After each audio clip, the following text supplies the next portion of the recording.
At kagray po sa kilos sa lakas ng bagyo, makakausap po natin si Nikos Peñaranda, weather forecaster ng Pag-asa.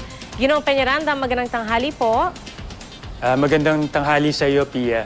Sa ngayon, kung hindi po ako nagkakamali, nasa 60 kilometers per hour ang maximum. Pero posible po bang lumakas itong bagyong Igme?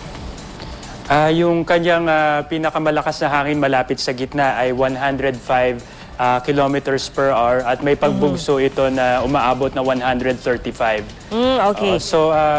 Posible pa rin itong lumakas. Inaasahan natin na abot po ito ng typhoon strength. Mamayang hapon po natin inaasahan yan.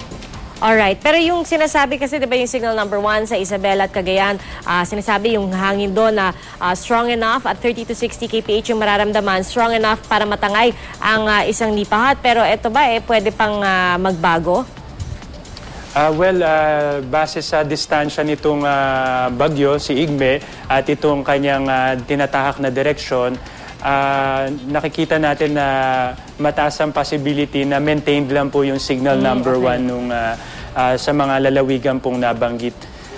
Ito kasing tinatahak na direksyon ni Igme ay palayo naman po sa kalupaan ng Northern Luzon. Kaya wala po tayong inaasahan na pagpataas ng signals, napaka-unlikely po natin itaas yung signal sa mga lugar na yun. Pero Ginoong Peñaranda, yung epekto naman po ng bagyong Igme sa hanging habagat, gaano kaya kalaki ito? Itong nakikita natin sa ating senaryo ay mga light to moderate rains lang yung karamihan na dinudulot nitong ulan. Pero may kadalasan po itong Zambales, saka itong Pangasinan at portions din ng Cavite, Batangas and Occidental Mindoro. Kahapon pa po sila inuulan.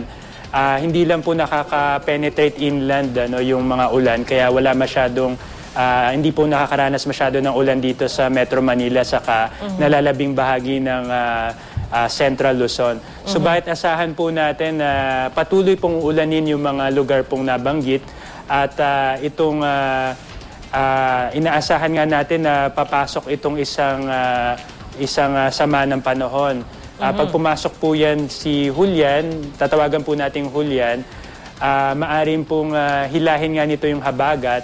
At by that time po, around Thursday or Friday, maari pong magkaroon ng paminsan-minsan pag-ulan dito sa Metro Manila. Pero ang nakikita po nating scenario ay mga light to moderate lang o karamihan ng mga pag-ulan. So hindi naman wala pa tayong scenario na continuous na heavy rains dito sa western sections ng Central at Southern Luzon. Ginoong Peñaranda, linawin ko lang po, no? So itong Igme, inaasahan na Biyernes ang labas sa Philippine Area of Responsibility at kasunod nito ang pagpasok naman ng bagyong Julian? Inaasahan natin na itong si Igme, si Tropical Storm Igme, ay sa Thursday po o Huwebes lalabas ng PAR. Huwebes pa lang, okay. Opo. At ang pasok ni... Go ahead po. Apo, ang mangyayari po, magla-landfall po ito bandang Central Taiwan. Nasa loob po kasi ng PAR ang Taiwan. Pagka-landfall po nito sa Taiwan, patuloy na po itong lalabas. So, Huwebes po yan inaasahan mangyari. At yung pagpasok po ni Julian, immediately after po ba? Opo, maari pong magsabay itong dalawang bagyo sa loob ng PAR. So, ang ating senaryo, mga Huwebes din. So habang patungo po ito sa Taiwan, ito si Igme ay papasok naman pong itong isang bagyo sa Philippine Area of Responsibility. Okay, maraming salamat po Ginoong Nikos Peñaranda, weather forecaster ng Pag-asa. Magandang tanghali po sa inyo. Magandang.